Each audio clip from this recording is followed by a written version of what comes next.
Hello everyone, कैसे हो आप सभी लोग। आई होप आप लोग एकदम बढ़िया होंगे, आप लोग की पढ़ाई एकदम बढ़िया चल रही होगी बच्चों। ठीक है, मेरा नाम है अभिषेक सिंह और स्वागत करता हूं बच्चों आप सभी का हमारे इस खूबसूरत से प्यारे से प्लेटफॉर्म पे जिसका नाम है जेआर कॉलेज।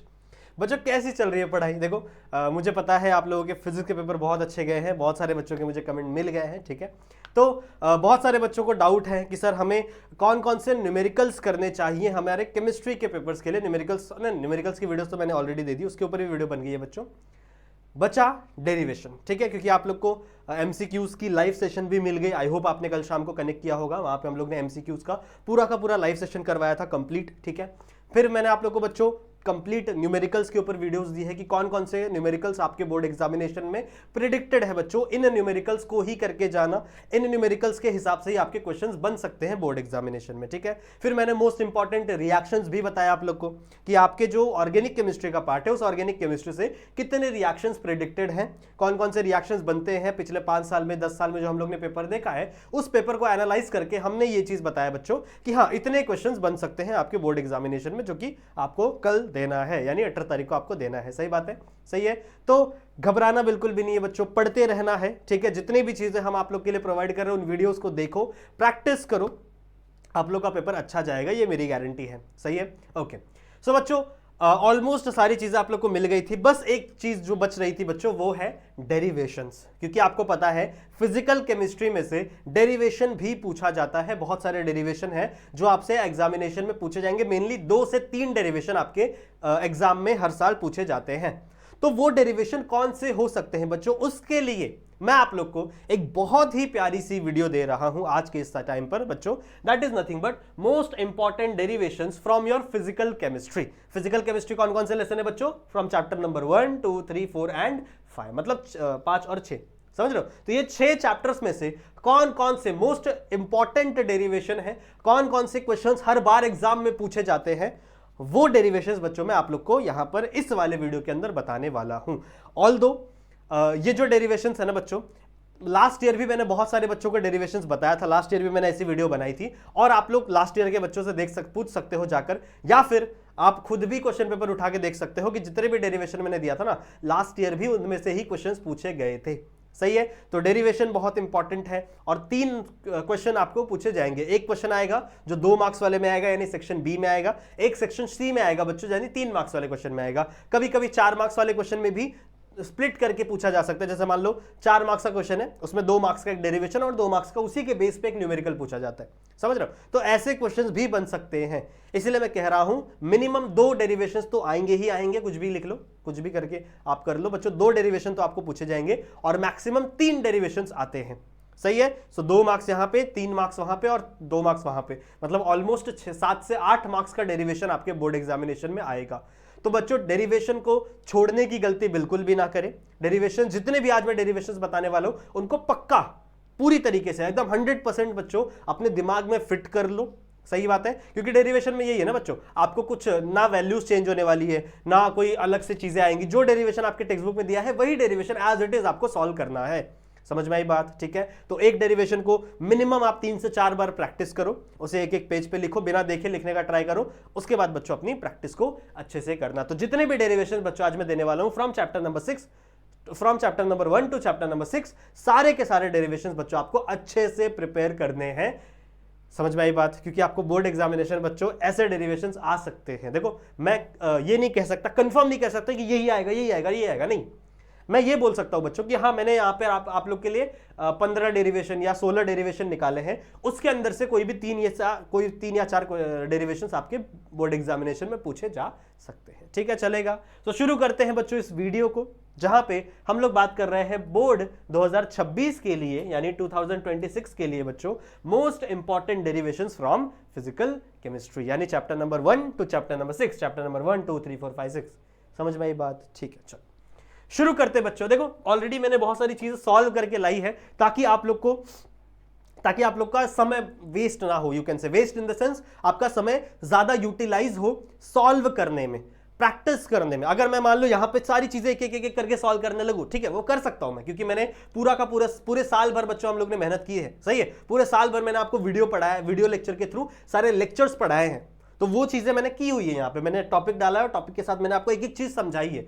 तो अगर आपको समझना है तो आप लेक्चर वीडियो देख सकते हो, क्योंकि वहां पे सारी चीजें अवेलेबल है ऑलरेडी। सही है, लेक्चर वीडियोस को उठाओ 2x पे देखो, कोई दिक्कत की बात नहीं। पर अगर आपको समझना है तो, पर यहां पर मेरा उद्देश्य, मेरा मोटिव, मेरा मेन मोटो ये है कि आप लोग को वो क्वेश्चंस बता सकूं, वो डेफिनेशंस बता सकूं, वो डेरिवेशन बता सकूं बच्चों, जो बहुत ज्यादा इंपॉर्टेंट है, जो बहुत ज्यादा यू कैन से चांसेस हो जाते हैं आपके बोर्ड एग्जामिनेशन में पूछने के लिए। और ये लास्ट के पेपर्स को एनालाइज करके ही मैंने बनाया है, समझ लो, लास्ट के कुछ पेपर्स को एनालाइज करके ही मैंने बच्चों ये सारी चीजें निकाली है। समझ में आई बात? चलो अच्छा, सबसे पहला डेरिवेशन क्या दिया बच्चों? Relation between molar mass, density of substance of an unit cell and the edge length. समझ रहे हो? तो मतलब कुछ चीजें हैं, उनके बीच का आपको रिलेशन बताना है कि इनके बीच में रिलेशन क्या होगा। ये क्वेश्चन शायद जुलाई 2024 में आया था। ये क्वेश्चन जुलाई 2024 में बच्चों पूछा गया था, और इसके पहले भी पूछा गया, सिर्फ ये लेटेस्ट बता रहा हूं आप लोग को, ठीक है? इसके पहले भी बच्चों ये क्वेश्चंस पूछे गए हैं। तो क्या है बच्चों? रिलेशनशिप बताना है बच्चों आप लोग को molar mass, density of substance और यूनिट सेल और एज लेंथ के बीच में, ठीक है? तो ये कुछ चीजें आपको निकालनी पड़ेगी। जैसे सबसे पहला आप ये निकालोगे वॉल्यूम ऑफ यूनिट सेल। जैसे मान लो एक आपको यूनिट सेल बनाना पड़ेगा, ऐसा स्ट्रक्चर बनाना पड़ेगा, सही बात है, जहां पर इसका एक साइड, इसका दूसरा साइड, इसका तीसरा साइड, चौथा साइड, तो ये क्या है बच्चों? ये एक यूनिट सेल है ना। अब अगर मैं बोलूं इसका वॉल्यूम निकालने के लिए, तो वॉल्यूम, अगर एक क्यूब है, unit cell is nothing but a cube ना, तो क्यूब का वॉल्यूम क्या होता है? साइड का क्यूब, जो उसकी साइड होती है उसका क्यूब कर दोगे तो उसका वॉल्यूम निकल जाएगा। तो यहां पे मैंने साइड ए कंसीडर की है, तो इस ए का क्यूब क्या हो जाएगा? Volume of the unit cell. ऐसे आपको छोटा छोटा दिमाग लगाना है। So volume of unit cell क्या हो जाएगा? यानी ए का क्यूब।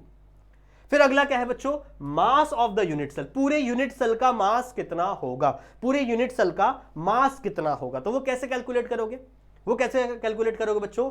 मास ऑफ एन, सबसे पहले आप निकालोगे बच्चों मास ऑफ वन पार्टिकल। एक पार्टिकल का मास कितना है और पूरे यूनिट सेल में कितने पार्टिकल है, उसको उससे मल्टीप्लाई कर दोगे तो आपको पूरे यूनिट सेल का मास मिल जाएगा ना। देखो, mass of a unit cell, इसको मैं रिप्रेजेंट कर रहा हूं कैपिटल एम से, ठीक है? इसको मैं रिप्रेजेंट कर रहा हूं बच्चों कैपिटल एम से। What is mean by capital M? Mass of a unit cell, मतलब पूरे यूनिट सेल का मास कितना है। अगर मुझे ये कैलकुलेट करना है तो सबसे पहले मैं क्या करूंगा बच्चों? आपका जो एक पार्टिकल है, जैसे मान लो ये एक पार्टिकल है, इसका मास मैंने बोला स्मॉल एम, इसका मास मैंने क्या कंसीडर किया? Small M. तो एक पार्टिकल का मैं मास निकाल लूंगा और उससे नंबर ऑफ पार्टिकल, जितने भी नंबर ऑफ पार्टिकल है, कितने 1 2 3 4 5 6 7 8, जितने भी नंबर ऑफ पार्टिकल होंगे उनसे क्या कर दूंगा? मल्टीप्लाई कर दूंगा। सो m इंटू एन आ जाएगा। समझ रहे हो? m इंटू एन आ जाएगा। Okay sir,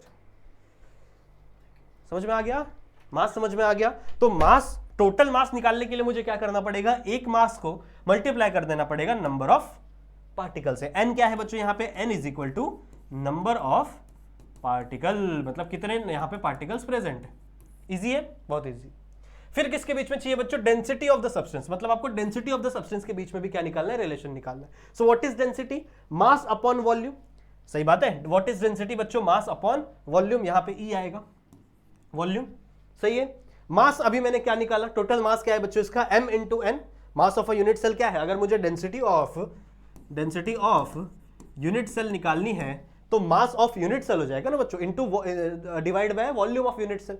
mass of unit cell क्या है? m into n. Volume of unit cell क्या है बच्चों? a cube. तो मेरे पास ये वाला एक फॉर्मूला बन गया।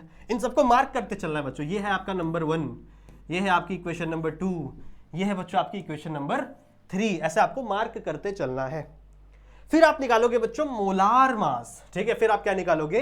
मोलार मास, क्योंकि आपको मोलार मास में भी रिलेशन बताना है। देख रहे हो यहाँ पे मोलार मास क्या होता है? देखो, ये आपका मोलार मास है। मोलार मास क्या होता है बच्चों? कितने नंबर, जो भी आपका मास प्रेजेंट है, जो भी आपके मॉलिक्यूल्स प्रेजेंट है बच्चों, उसमें उसका मोलार मास कितना है, मतलब मॉलिक्यूलर वेट कितना है, वो आपको पता करना है। तो वो कैसे पता करोगे? आपके पास जितना नंबर ऑफ m है, मतलब जितना एक नंबर ऑफ मॉलिक्यूल है, उसको मल्टीप्लाई कर दोगे आप एवोगैड्रोस नंबर से। सो this is the Avogadro's number Na। समझ रहे हो? तो यहां से आपको क्या मिल जाएगा बच्चों? मोलार मास मिल जाएगा। समझ रहे हो? ये आपको क्या मिल जाएगा बच्चों? मोलार मास मिल जाएगा। क्लियर है? समझ में आ गया? अब ये आपने अलग अलग चीजें फाइंड कर ली। ये आपका इक्वेशन नंबर 4। पर आपको क्या करना है? सबके बीच का रिलेशन दिखाना है, मतलब सबको एकजुट करना है। तो कुछ नहीं करना है बच्चों, ये आपका m यानी मोलार मास का फॉर्मूला, इस वाले वैल्यू को यहां पे पुट कर दो, इस वाले वैल्यू को यहां पे पुट कर दो। तो आपको देखना है कि मोलार मास का जो वैल्यू है उसको आप कहां पुट कर दो? इस वाले जगह पे पुट कर दीजिए। देखो मोलार मास नहीं, सॉरी ये m है ना, ये capital M is a molar mass, sorry capital M is a molar mass. और ये छोटा m क्या है? छोटा m बच्चों क्या है आपका? Mass of one particle. सही है ना? मैंने क्या किया, बस इसको रीअरेंज किया। ये m इंटू Na था ना, तो इस Na को बस इस तरफ भेजिए, तो molar mass into Na divide by Na आ गया, और ये m इधर ही रह गया। अब कुछ नहीं करना है बच्चों, mass of one particle this is the m, बस इस वाली वैल्यू को उठा के इस जगह पे डाल देना है, डेंसिटी का फॉर्मूला बन जाएगा। तो क्या हो जाएगा? पुट नहीं, यहाँ पे जगह नहीं ना मेरे पास, तो मैं एक पेज ले लेता हूं और यहाँ पे लिखता हूं बच्चों, put the value of mass of one particle ठीक है, फ्रॉम इक्वेशन 4 इन इक्वेशन 3। मतलब आपको 4 नंबर का इक्वेशन का जो वैल्यू है उसे 3 नंबर के इक्वेशन में पुट कर देना है। तो पहले 3 नंबर वाला इक्वेशन लिख लेते। क्या है बच्चों 3 नंबर वाला इक्वेशन? डेंसिटी को कैसे हम लोग दिखाते हैं? रो से दिखाते हैं ना। कैसे दिखाते हैं? ऐसे कुछ करके देता है ना, रो, ऐसा कुछ देख लेना, बना लेना, टेक्स्ट बुक में दिया हुआ है। Is equal to m into n divide by a cube. सही है? Mass upon volume. क्लियर है? इस m की वैल्यू क्या है? कैपिटल M यानी molar mass multiplied by number of particle, ठीक है, multiplied by number of particle divide by, यहां पे क्या आ जाएगा बच्चों आपका Na यानी एवोगाड्रोस नंबर, m की जगह ये वाला वैल्यू आया, एंड यहां पे आ जाएगा बच्चों आपका मल्टीप्लाइड बाय वॉल्यूम यानी ए क्यूब। सही बात है? सो डेंसिटी बराबर क्या हो जाएगा? m into n divide by n of a यानी Avogadro's number multiplied by a cube. So this is the final relation बच्चों। ये है बच्चों final relation between molar mass, क्योंकि उसके अंदर मोलार मास भी आ गया, डेंसिटी भी आ गई, density of a unit cell, and edge length भी आ गया, यानी आपका वॉल्यूम ए क्यूब। समझ में आ गया? इसका स्क्रीनशॉट लेते रहो और मेरे साथ आगे बढ़ते रहो। इसका स्क्रीनशॉट लेते रहो और मेरे साथ आगे बढ़ते रहो। ऐसे ही सारी चीजें मैं आपको सिखा दूंगा बच्चों, धीरे धीरे करके। बहुत सारी चीजें, बहुत सारे क्वेश्चंस हमने यहाँ पर कंसिडर किए हैं। Just a second. बहुत सारे क्वेश्चंस बच्चों मैंने यहाँ पर लेकर आए हैं जो मोस्ट प्रोबेबल है कि आपके बोर्ड एग्जामिनेशन में पूछे जा सकते हैं। ठीक है? ओके, चलो आगे बढ़ते हैं। इसका भी लेना है तो ले लो। डन है? ओके, अगला सवाल बच्चों, हाँ, रॉल्स लॉ, वेरी इंपॉर्टेंट, बहुत ज्यादा इंपॉर्टेंट है बच्चों, बहुत ज्यादा इंपॉर्टेंट है। रॉल्स लॉ के ऊपर क्वेश्चन आता है। कभी कभी आपके बोर्ड एग्जाम क्या करती है कि रॉल्स लॉ डायरेक्ट बोल देती है कि चलो derive the equation for the Rawls law. कभी कभी नहीं डायरेक्ट बोलती, कभी कभी ऐसा बोलती है कि give the expression for the vapour pressure of solution of liquid in a liquid, या फिर इस लिक्विड की जगह वोलाटाइल लिक्विड लिख देती है। क्या लिख देती है बच्चों? वोलाटाइल लिक्विड लिख देती है। समझ रहे हो? तो रॉल्स लॉ की जगह ये इक्वेशन भी आ सकता है, और फिर आप ये नहीं कहना कि सर ने तो हमें पढ़ाया ही नहीं, अभिषेक सर ने हमको बताया नहीं। मैंने आपको बताया है बच्चों कि आपका जो बोर्ड एग्जामिनेशन है ना बच्चों, वो पेपर को थोड़ा सा डिफिकल्ट बनाने के लिए सीधा नाम ना देकर थोड़ा सा, समझ रहे हो, मतलब थोड़ा सा ये कर देता है, कॉम्प्लेक्स कर देता है चीजों को। तो vapour pressure of the solution of volatile liquid in a liquid, इसका आपको वेपर प्रेशर का फॉर्मूला बताना है। सो this is the Rawls law. बहुत ईजी है बच्चों। ये आपका प्रेशर है, ठीक है, ये आपका पार्शियल प्रेशर है। ये आपका P1 नॉट क्या होता है? P1 not is the partial pressure of pure solvent. ठीक है, तो यहाँ पे दो सॉल्वेंट है, मान लो सॉल्वेंट A है और सॉल्वेंट B है, तो सॉल्वेंट A का pressure is equal to X क्या होता है बच्चों? X इज द, ये आपको मोलर फ्रैक्शन होते हैं ना, ठीक है, ये आपको मिल गया है। P1 not is the pure for the pure partial pressure of pure solvent. तो ये दोनों आपको वैल्यू मिलती है P1 और P2। ये सब मैंने एक्सप्लेन किया हुआ है। देखो मैं यहाँ पे पहले भी मैंने आपको बताया कि मैंने एक्सप्लेनेशन के लिए नहीं आया हूँ यहाँ पे, ठीक है, मैं आपको चीजें एक्सप्लेन करने नहीं आया हूँ, सब कुछ वापस पढ़ाने नहीं आया, क्योंकि लेक्चर वीडियो नहीं है ना। अगर मैं लेक्चर लेने लगा, सारे डेरिवेशन एक साथ पढ़ाने लगा, तो 4-5 घंटे की क्लास बन जाएगी। तो मेरा मोटिव यही है बच्चों कि मैं वो टॉपिक बता सकूँ आपको जो टॉपिक आपको प्रैक्टिस करना है। समझ में आ गया? फिर आपको पता ही है टोटल प्रेशर क्या होता है, P1 into P1 plus P2, इन दोनों को ऐड कर दोगे तो टोटल प्रेशर हो जाएगा। ये वाली वैल्यू और ये वाली वैल्यू को मैंने ऐड कर दिया। फिर मुझे पता है कि x1 plus x2 is equal to 1 होता है, कोएफिशिएंट वैल्यू है ना, x1 plus x2 is equal to 1 हो जाए। तो यहाँ से आप x1 का वैल्यू बना लो, x1 का इक्वेशन बना लो, इस x2 को यहाँ भेज दो तो 1 माइनस x2 आ गया। इस 1 माइनस x2 को यहाँ पे पुट कर दो और इक्वेशन को रीअरेंज करो तो आपको कुछ ऐसी इक्वेशन मिलेगी, कुछ इस प्रकार की इक्वेशन मिलेगी। And this is the final equation for Raoult's law. This is the final equation for Raoult's law. Clear है? तो इसका भी स्क्रीनशॉट ले लीजिए, इसका भी नोट डाउन कर लीजिए बच्चों। ठीक है, नोट किया? नोट किया? चले आगे। ओके ओके, अगला क्वेश्चन, अगला सवाल, अगला डेरिवेशन जो आपके बोर्ड एग्जामिनेशन में पूछा जा सकता है। देखो मैंने यहाँ पे पेज नंबर भी लिखा हुआ है। सो this is 43, it means page number. ठीक है, यहाँ पे अगर ऐसा कुछ आपको मिला तो टेक्स्ट बुक का पेज नंबर भी मैंने यहाँ पे मेंशन किया हुआ है कि टेक्स्ट बुक के किस पेज नंबर पे आपको ये क्वेश्चन मिलेगा। सॉरी, चलो आगे बात करें। ठीक है, अगला क्वेश्चन क्या है? Relation between Van't Hoff factor and degree of dissociation. It is one of the important question बच्चों, it is one of the important, very very important. Note करो इस चीज को। ठीक है, रिलेशन बताना है बच्चों आपको वेंट हॉफ फैक्टर के बीच में और डिग्री ऑफ डिसोसिएशन के बीच में। तो कैसा इक्वेशन कैसे सॉल्व करोगे? आप एक जनरल रिएक्शन लोगे, ax प्लस बी वाई आएगी, उस a आपका xa प्लस और बी वाई माइनस देगा। इनिशियल कॉन्सेंट्रेशन कितना होगा इसका? ये टोटल कॉन्सेंट्रेशन इसी का रहेगा, तो ये आपका इनिशियली 1 होगा, ये 0 0 होंगे।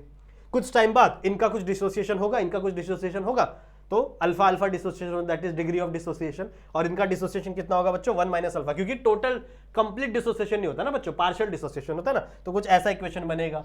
फिर बच्चों टोटल मोल्स आप निकालोगे, total moles of the solution. Total moles of the solution में क्या करोगे? जो भी चीज आपके पास है, मतलब ये इनिशियल एक सॉल्यूशन में कितना डिसोसिएशन है बच्चों, तो आपके एक सॉल्यूशन में ये भी बचा हुआ है, ये भी बचा हुआ है, ये भी बचा हुआ है। तो ये किसका बचा हुआ है? x का। ये किसका बचा हुआ है? y का बचा हुआ है। तो इसको मैंने मल्टीप्लाई कर दिया, 1 माइनस अल्फा बचा हुआ है, फिर अल्फा ऑफ x बचा हुआ है, अल्फा ऑफ y बचा हुआ है। इनको जब आप रीअरेंज करोगे तो यहां से ये चीजें आपकी कॉमन निकल जाएंगी, x प्लस यहाँ से x, यहाँ से y और यहाँ से -1 कॉमन निकल जाएगा।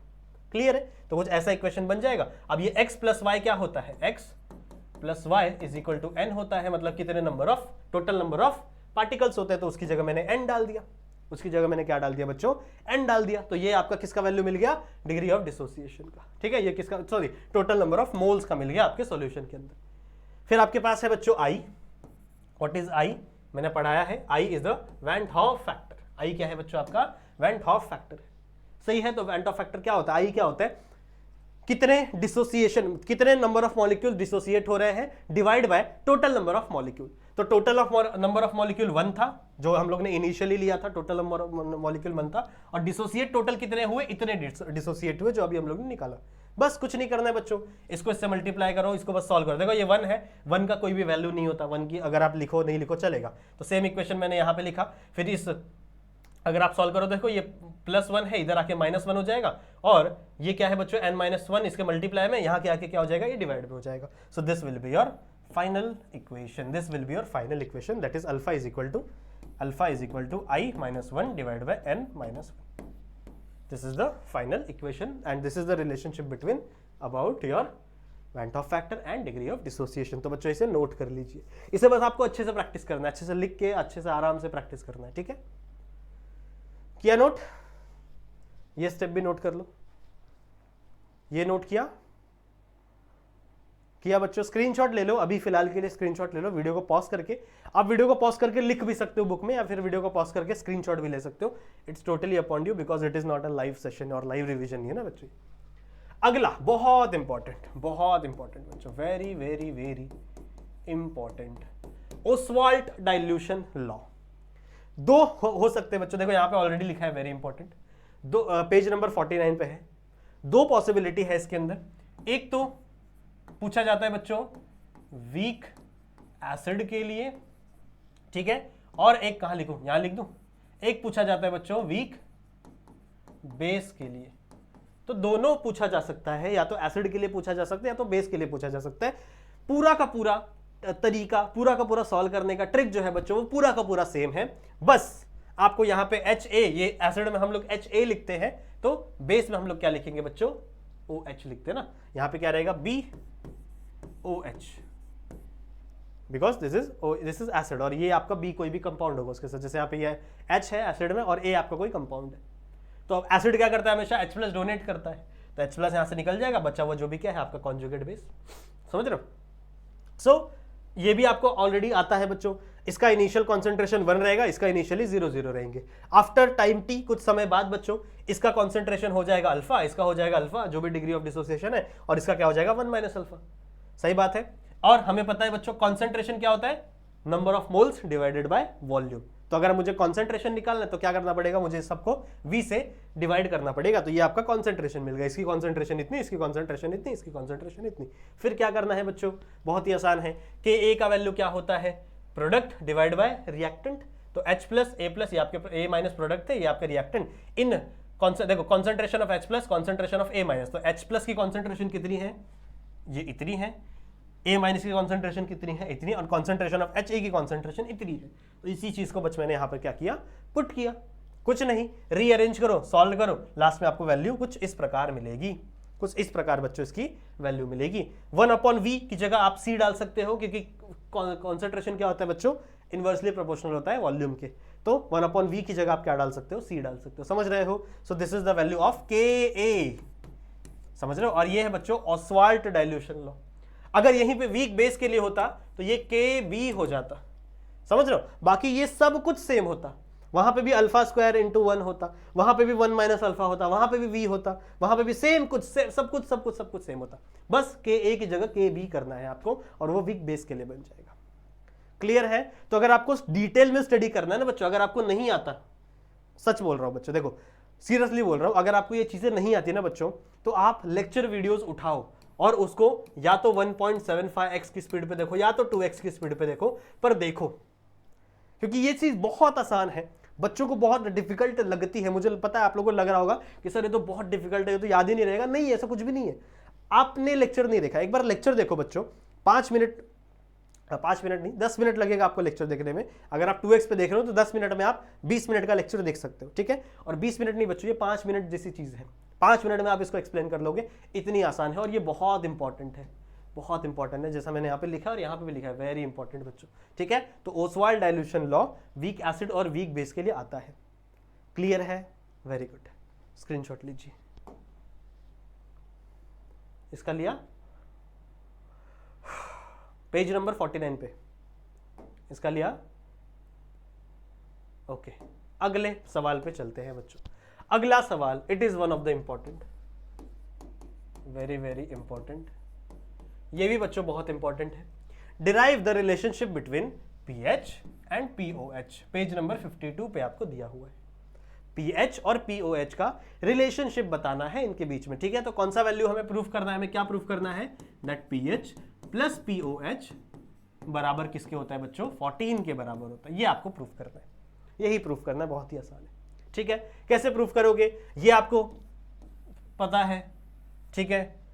वाटर का आइसोटोनिक सॉल्यूशन, ठीक है? वाटर जब टूटता है तो दो चीजों में टूटता है ना, एक H प्लस में टूटता है, एक OH माइनस में टूटता है। इसका वैल्यू जब एक्सपेरिमेंटली फाइंड किया गया, इसका वैल्यू जब एक्सपेरिमेंटली फाइंड किया गया, KW का वैल्यू, तो एक्सपेरिमेंटली ये वैल्यू कितनी मिली, 1 × 10⁻⁻14 मिली। कितनी मिली बच्चों, 1 × 10⁻⁻14 मिली। क्लियर है? तो जब KW इसके बराबर है, KW इसके बराबर है, तो ये भी इसके बराबर होगा, ये भी इसके बराबर होगा। तो वही मैंने यहां पे लिख दिया कि 1 × 10⁻⁻4 is equal to concentration of H plus and concentration of OH minus, बराबर है? फिर क्या करना है बच्चों, इसका लॉग ले लेना है, लॉग ले लो। इसका लॉग लोगे तो डायरेक्ट -14 आ जाएगा, ये माइनस है, नहीं माइनस नहीं, माइनस हट जाता है एक्चुअली, ये 14 आ जाएगा, ये माइनस इस तरफ ट्रांसफर हो गया, इसको माइनस इस तरफ ट्रांसफर कर दिया, तो minus log to the base 10 H plus minus log to the base 10 OH minus. इन दोनों में मल्टीप्लाई था तो इनके बीच में एडिशन का सिंबल आता है, जो मैंने यहाँ पे लगाया नहीं है, गलती हो गई, पर कोई बात नहीं, यहाँ पे बीच में एडिशन का सिंबल आता है, बिकॉज ये दोनों मल्टीप्लाई है ना। लॉग जब भी लगाओगे तो एडिशन वाले सॉरी मल्टीप्लाई वाले एडिशन हो जाते हैं, तो यहाँ पे एडिशन हो जाएगा। इसकी जगह मैंने पीएच लिखा और इसकी जगह मैंने पीओएच लिखा, एंड दिस इज द 14। तो pH plus pOH is equal to 14। This is very easy, ये 2 मार्क्स के लिए आएगा। अगर आया आपके पेपर में तो 2 मार्क्स वाले क्वेश्चन में आपको ये वाला डेरिवेशन पूछा जाएगा। ओके ओके, चलो आगे बढ़ते, ले लो इसका स्क्रीनशॉट ले लो। लिया? अगला सवाल देखो बच्चों, very important, from the lesson number 4, from the chapter number 4 thermodynamics से ये वाला क्वेश्चन मैंने निकाला हुआ है। क्या है जरा देखिए, give the relationship between delta H मतलब एंथैल्पी, ठीक है, एंड डेल्टा यू मतलब इंटरनल एनर्जी और एंथैल्पी के बीच का रिलेशनशिप बताइए फॉर केमिकल रिएक्शन। ये भी बहुत आसान है बच्चों, ये हमको मिला है from the first law of thermodynamics, delta H is equal to delta U plus P delta V. बहुत आसान है बच्चों, डेल्टा वी है, इसको मैंने क्या किया, V2 माइनस V1 कर दिया, V2 माइनस V1 कर दिया, ठीक है, फिर इसको इससे मल्टीप्लाई किया, फिर इसको इससे मल्टीप्लाई किया, तो ये आ गया PV2 माइनस PV1। अब हमें नॉर्मली इक्वेशन पता है कौन सी, आइडियल गैस इक्वेशन की, that is PV is equal to NRT, PV is equal to NRT, pressure constant होता है, रूम टेम्परेचर, अपना क्या बोलते हैं, टेम्परेचर तो कांस्टेंट होता है, और R क्या है आपका, गैस कांस्टेंट। तो ये तीन चीजें कांस्टेंट है बच्चों। वॉल्यूम आपकी चेंज हो सकती है, नंबर ऑफ मॉलिक्यूल आपके चेंज हो सकते हैं, इसलिए यहाँ पे मैंने N1 और यहाँ पे N1 और V1 कर दिया। तो एक मॉलिक्यूल 1 के लिए अलग मॉलिक्यूल, दूसरे के लिए अलग मॉलिक्यूल, तो PV1 की जगह ये डाल सकते हैं, PV2 की जगह ये डाल सकते हैं, क्या, N1RT N2RT। तो मैंने इसकी जगह ये डाल दिया, V2 की जगह N2RT डाल दिया, एंड PV1 की जगह N1RT डाल दिया। कुछ नहीं होगा बच्चों, यहाँ से N और N कॉमन, इसको RT और RT कॉमन निकल जाएगा, RT बाहर निकाल लो, तो ये क्या बन गया, N2 minus N1। N2 minus N1 मतलब क्या हो गया बच्चों, डेल्टा N, मतलब change in number of molecule, समझ रहे हो, दिस इज डेल्टा एन। और ये हमेशा किसका होता है बच्चों, गैस का होता है। तो इसके ऊपर भी इक्वेशन पूछा, इसके ऊपर न्यूमेरिकल बनते कभी कभी, समझ रहे हो, इसके ऊपर अगर कभी कभी न्यूमेरिकल बना तो वहां पे आपको सिर्फ और सिर्फ गैस का नंबर ऑफ मॉलिक्यूल कैलकुलेट करना पड़ता है, मतलब फाइनल माइनस इनिशियल, आपके प्रोडक्ट का जो भी नंबर ऑफ मॉलिक्यूल होगा उसको माइनस करोगे, number of molecule of reactant से माइनस करोगे, और सिर्फ गैस को कंसिडर करोगे, बिकॉज डेल्टा एन क्या है आपका, गैस के लिए कंसिडर किया जाता है, ठीक है। So it is very important and very easy. इसे नोट कर लो बच्चों, स्क्रीनशॉट ले लो। लिया, ओके। अगला सवाल आपके स्क्रीन पर ये रहा, नर्स्ट इक्वेशन, बहुत आसान और बहुत इंपॉर्टेंट, ये भी बहुत इंपॉर्टेंट है बच्चों, नर्स्ट इक्वेशन कभी कभी डायरेक्टली ऐसा नहीं पूछा जाता, तो ये भी लिख के दे दिया जाता है बच्चों कि dependence of cell potential on concentration, derive the expression, ऐसा क्वेश्चन आएगा प्रोबेबली आपके बोर्ड एग्जामिनेशन में, कि derive the equation for dependence of cell potential on concentration. समझ में आई बात? तो यहां पे आपको एक जनरल रिएक्शन लिखनी है, this is the general reaction, ठीक है। और आपको पता है जो सेल वोल्टेज होता है, यानी ई ऑफ सेल होता है, this is this, what is this is E cell is equal to E naught cell, initial आपका EMF, minus RT room temperature divide by NF, N is the number of molecule, F is the Faraday constant, ठीक है, Faraday's constant, Ln concentration of product divide by concentration of reactant. ये आपका product है और ये आपका reactant है, सही बात है। अब अगर आपको इस Ln को हटाना है, मैंने आपको पहले भी सिखाया ये चीजें कि जब जिस भी पोजीशन से Ln रिमूव होता है और log इंट्रोड्यूस किया जाता है, मतलब Ln की जगह अगर आपको log लगाना है तो उस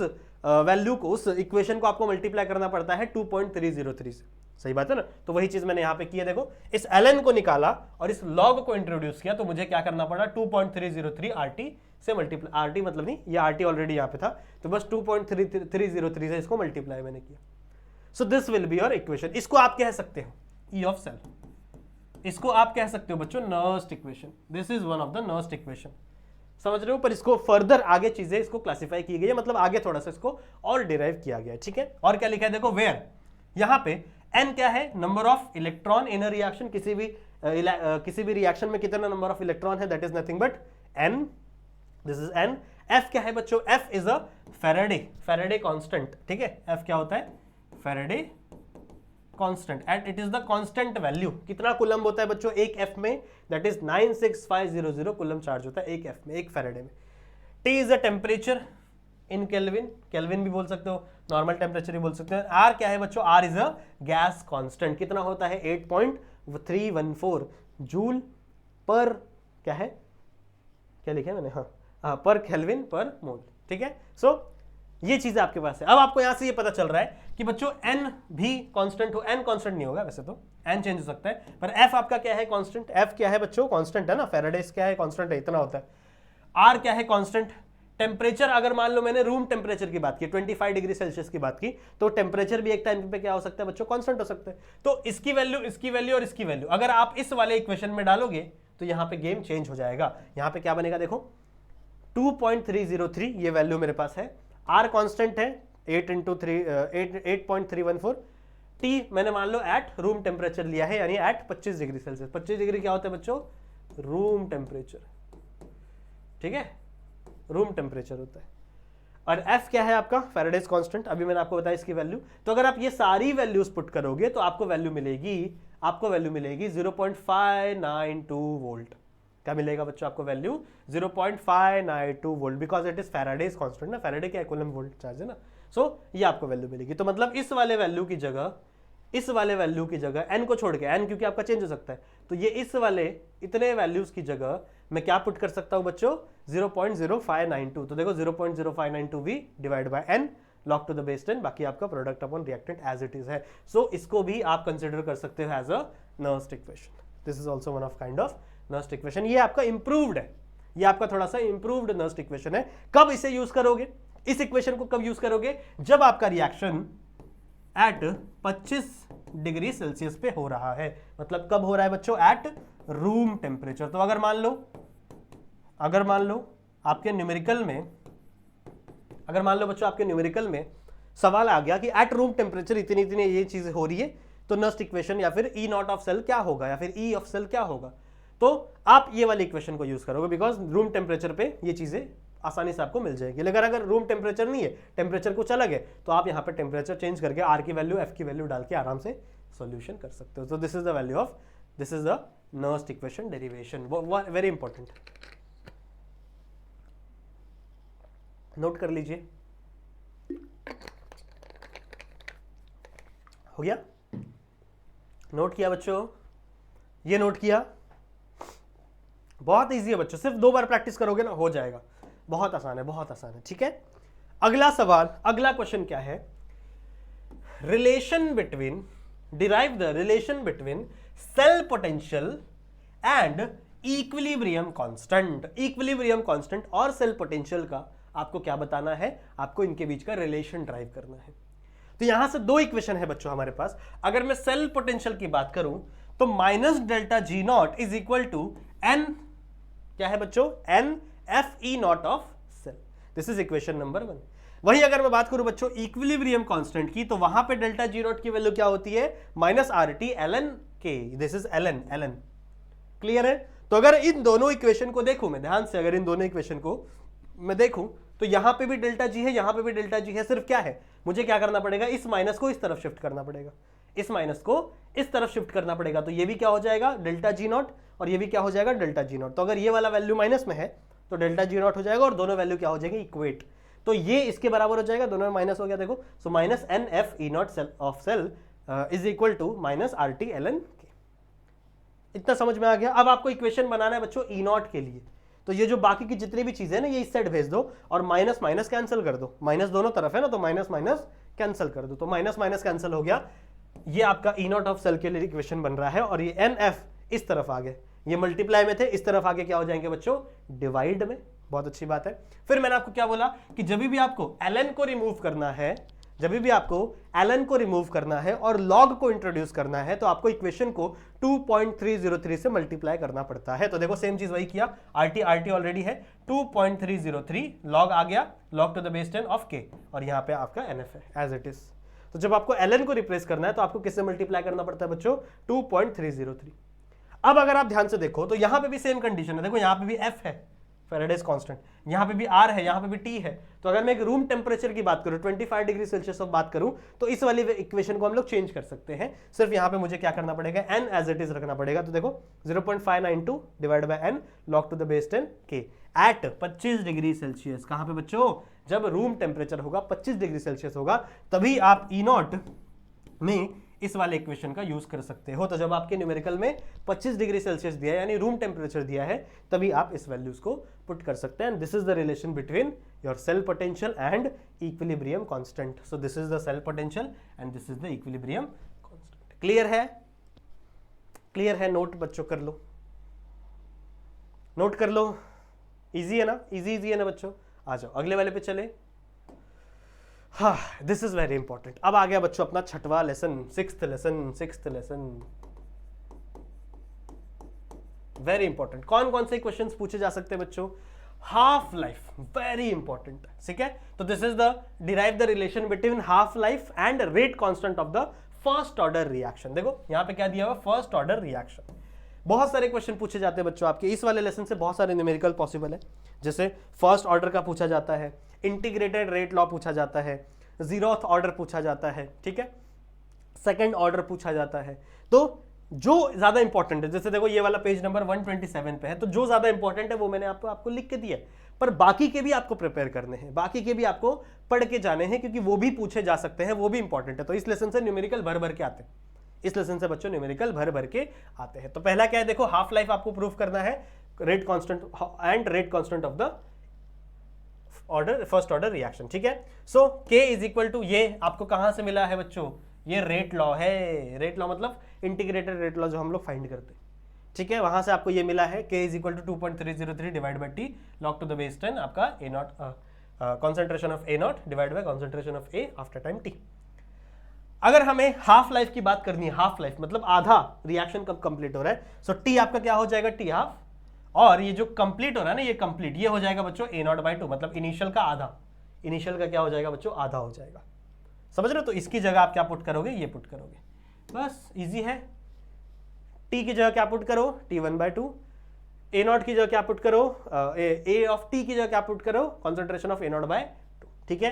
A नॉट कैंसिल हो जाएगा बच्चों, ये ऊपर चला गया, ये डिवाइड बाई 2 था ना, तो ये ऊपर चला गया, log 2 आ गया, log 2 का वैल्यू क्या होता है 0.301, यहाँ पे वैल्यू देखो क्या है 2.303 डिवाइड बाय T हाफ, सही है। जब ये वैल्यूज को आप मल्टीप्लाई करोगे तो आपको K की वैल्यू क्या मिलेगी बच्चों, 0.693 divide by T half, divide by T half, या फिर T हाफ लाइफ। वहीं अगर आप बच्चों इसको इधर भेज दो, इसको इधर भेज दो, तो T हाफ का इक्वेशन क्या होगा, 0.693 divide by constant, rate constant. तो अगर आपको ऐसा वैल्यू दिया गया जहां पे आपको हाफ लाइफ फाइंड करना, तो पहले आपको रेट कांस्टेंट फाइंड करना पड़ेगा, रेट कांस्टेंट की वैल्यू यहां पे डालो तो आपको हाफ लाइफ मिल जाएगा।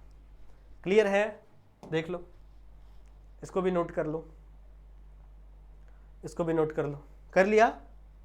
इसको भी नोट कर लो बच्चों, कर लिया बच्चों? Okay, so these are some of the important questions जो और मेरी तरफ से दिए गए हैं बच्चों। यही लास्ट क्वेश्चंस हैं इस लेसन से। आप पढ़ सकते हो zero order reaction with graphical representation, समझ रहे हो? जीरो ऑर्डर रिएक्शन आपको पढ़ना है विथ ग्राफिकल रिप्रेजेंटेशन। कहां पे है ये? रुकिए रुकिए, मैं आपको बताता हूं, सब बताता हूं, मैं आपको पेज नंबर बता देता हूं। Okay okay okay, Gibbs energy, okay,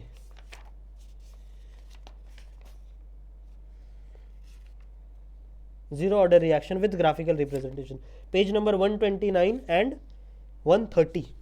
130 पे है बच्चों ग्राफिकल रिप्रेजेंटेशन, तो ये आपको पेज नंबर 130 पे मिलेगा, ठीक है। इसे प्रिपेयर करना है, बहुत इंपॉर्टेंट है बच्चों। फिर सुडो फर्स्ट ऑर्डर रिएक्शन क्या होता है, इसके बारे में भी थोड़ा बहुत, इसका भी डेरिवेशन कर लेना। And the last, integrated rate law for the gas phase reaction. Gas phase भी पूछा जाता है बच्चों, और फर्स्ट ऑर्डर भी पूछा जाता है, first order reaction, first order reaction, very important, ये भी बहुत इंपॉर्टेंट है बच्चों। इंटीग्रेटेड रेट लॉ बहुत बार पूछा गया है, सो ये भी आपको प्रिपेयर करना है। ये सारी चीजें आपको बुक में मिल जाएंगी। क्लियर है? और कुछ अगर मैं अपनी तरफ से इंपॉर्टेंट दे सकूं बच्चों आपके टेक्स्ट बुक से, तो let me check the textbook. देखो मेरे समझ से बच्चों जितने क्वेश्चंस मैंने निकाले हैं बहुत इंपॉर्टेंट है बच्चों, ये आपको करने ही है। अच्छा, लेसन नंबर 1 से बच्चों पैकिंग एफिशिएंसी सब करेंगे, लिख दूं आगे, आगे लिख दूं, रुको। लेसन नंबर 1 से packing efficiency, packing efficiency of किसका, बीसीसी पढ़ना है, एचसीपी रहने दो, एफसीसी कर लो, ठीक है, एचसीपी भी रहने दो, एचसीपी भी ले लो, है ना। देखने दो, रुको। सिंपल क्यूबिक नहीं आता, एससीसी नहीं आता इतना, पर पर पर पर पर पर पर पर पर हाँ, एफसीसी, एफसीसी और इसका एक ही है ना, तो ये भी इसका एक ही है, तो एससीसी भी कर लो, ठीक है, ठीक है। पैकिंग एफिशिएंसी बच्चों बहुत इंपॉर्टेंट है। आपके बोर्ड में पूछा जाता है। ओके, और कोई ऐसा क्वेश्चन जो मुझसे छूट रहा हो? रॉल्स लॉ मैंने बता दिया। Relative lowering of vapour pressure, yes, पूछा जाता है। ओसवाल्ड डायल्यूशन लॉ मैंने बता दिया। देखो मेरे हिसाब से जितने भी क्वेश्चंस मैंने बताए हैं ना, चांसेस बहुत ज़्यादा है उनके आने के। अच्छा, सोल्यूबिलिटी प्रोडक्ट, सोल्यूबिलिटी प्रोडक्ट के ऊपर भी पढ़ो। सोल्यूबिलिटी प्रोडक्ट, सोल्यूबिलिटी प्रोडक्ट, इसका डेरिवेशन भी करो। इसका डेरिवेशन आता है बच्चों, पर ज्यादा न्यूमेरिकल आते हैं इसके ऊपर ना, डेरिवेशन आता है मोस्ट ऑफ द चांसेस है। पेज नंबर 57 पे है ये, पेज नंबर 57 पे आपके टेक्स्ट बुक में इसका डेरिवेशन आता है, पर ज्यादा चांस किसका है? इसके न्यूमेरिकल का। इसके ऊपर न्यूमेरिकल पूछा जाता है और इसका न्यूमेरिकल बहुत आसान होता है, मतलब हद से ज्यादा आसान होता है, हद से ज्यादा बच्चों इसका न्यूमेरिकल आसान होता है। और कोई है? Hassle-blanch equation, Henderson hassle-blanch equation, ये कर सकते हो, बफर सॉल्यूशन कर सकते हो बच्चों। हेसल-ब्लांच इक्वेशन लिख लो, मैं बोल रहा हूँ, ठीक है। थर्मोकेमिस्ट्री में से हेसल लॉ पता है ना तुम लोगों को? हेसल लॉ नहीं आएगा यहाँ से।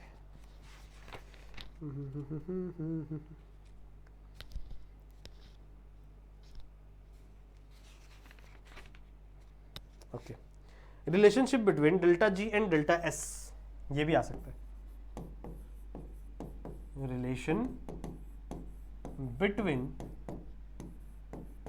Delta G Gibbs free energy and delta S entropy, page number 83 पे है बच्चों। तो इसके ऊपर भी क्वेश्चन पूछे जा सकते हैं। बाकी इस लेसन से तो मैंने निकाल ही दिया सब कुछ, 6th लेसन से भी मैंने ऑलमोस्ट निकाल दिया है। बस इतना ही, बस। हाफ लाइफ पढ़ो बच्चों, ग्राफिकल रिप्रेजेंटेशन पढ़ो, अरहेनियस इक्वेशन नहीं, ठीक है, इतना ही चलेगा। तो जितने डेरिवेशंस बच्चों मैंने आपको दिए हैं अभी, उतने डेरिवेशंस आपको अच्छे से प्रिपेयर करना है। अगर आपको चाहिए तो ये जितनी भी चीजें मैंने सिखाई है ना बच्चों, इसका पीडीएफ आपको दे सकता हूं मैं। If you want I can give you the PDF of this. क्या आपको चाहिए? कमेंट करके बताना मुझे, क्या आपको इसका पीडीएफ चाहिए? जितना भी ये जो पूरा सिखाया ना मैंने, इसका मैं पीडीएफ आपको दे सकता हूं। कहां मिलेगा बच्चों आपको पीडीएफ? आपको टेलीग्राम डाउनलोड करना है। अगर आपके पास टेलीग्राम है तो बहुत अच्छी बात है। आपको सर्च करना है JR कॉलेज, आपको एक चैनल मिलेगा बच्चों JR कॉलेज नाम का, उसको ज्वाइन करना है। जब आप इस चैनल को ज्वाइन करोगे ना, तो यहां पे आपको बहुत सारे पीडीएफ मिलेंगे। तो वहीं पे बच्चों एक पीडीएफ होगा मोस्ट इंपॉर्टेंट न्यूमेरिकल्स का, तो वो ये पूरा पीडीएफ बच्चों मैं अपने टेलीग्राम पे अपलोड कर दूंगा, ठीक है। तो टेलीग्राम पे आप इस पीडीएफ को भी एक्सेस कर सकते हो। क्लियर है? तो बच्चों डरना बिल्कुल भी नहीं है, जितनी भी चीजें मैंने बताई हैं उन्हें करो।